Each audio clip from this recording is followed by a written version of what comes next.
What makes a hero? This is a common question that a lot of anime ask, yet often the answer is subpar. While a hero is someone who is all-powerful, like Kirito, it's someone who's brought in from another world, like Shiro, or even someone who rushes in without thinking, like Midoriya. Yet, when truly broken down, all of these ideals are inherently flawed. Being all-powerful doesn't simply fix all of your problems, and at times can cause even more damage. Being brought to a new world can clash with your own ideals, and the world can force you to change. And just rushing in whenever someone needs help is a really easy way to get yourself killed. Shield Hero is very different from your modern anime in that regard, seeming almost to shun the very idea of heroes as a whole at the beginning of the anime, only to come around and give a truly satisfying answer on what makes a hero.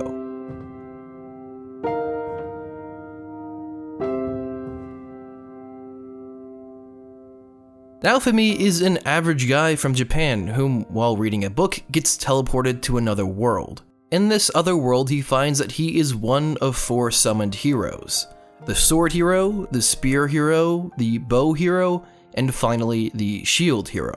The first major difference the show sets up is Naofumi versus the rest of the summoned heroes.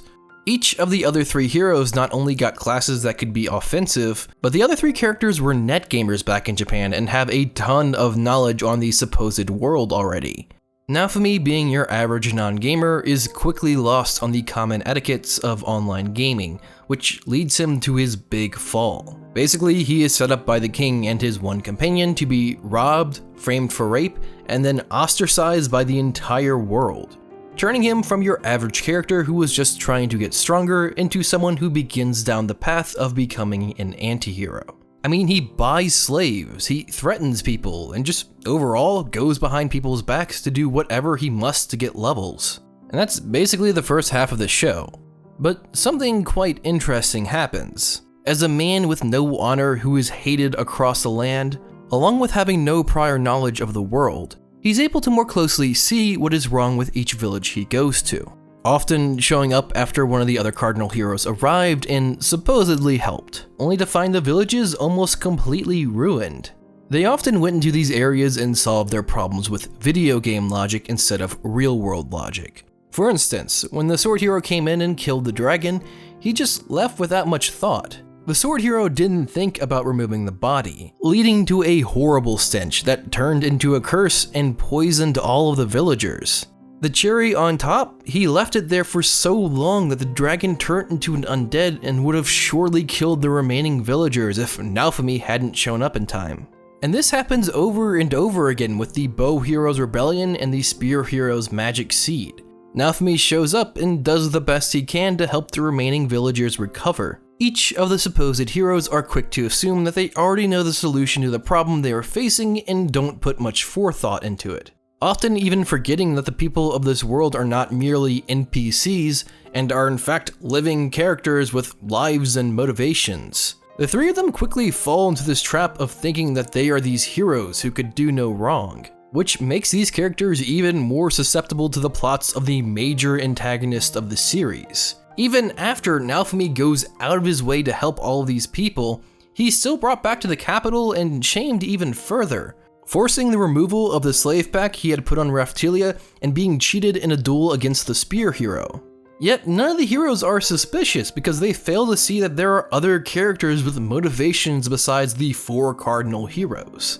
I mean, why would a king ever lie and frame one of the heroes? This failure to see this is what leads to the major division of all the heroes and them almost getting killed by the church. Leading me back to Naofumi. Naofumi is able to put aside his hatred and fight alongside the other heroes when the true culprits of the conspiracy against Naofumi are revealed, the Church of the 3 Heroes. He's able to put aside all of the wrong that they've done to him and help.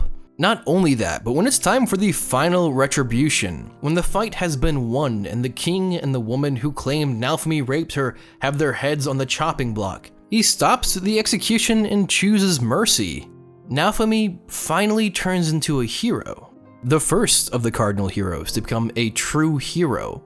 What the show is trying to say is a hero is someone who is willing to help in all situations, no matter the person or cause. Going from village to village, not doing the simple solution, but actually pinpointing the true problem and solving it. No matter how the village may view him or the world treats him, he always does what's best, even if it means showing mercy to those who have wronged him the most. He's able to see that people of this world are just that, people, not NPCs or inferior beings. Naofumi has risen to being a true hero, the shield hero.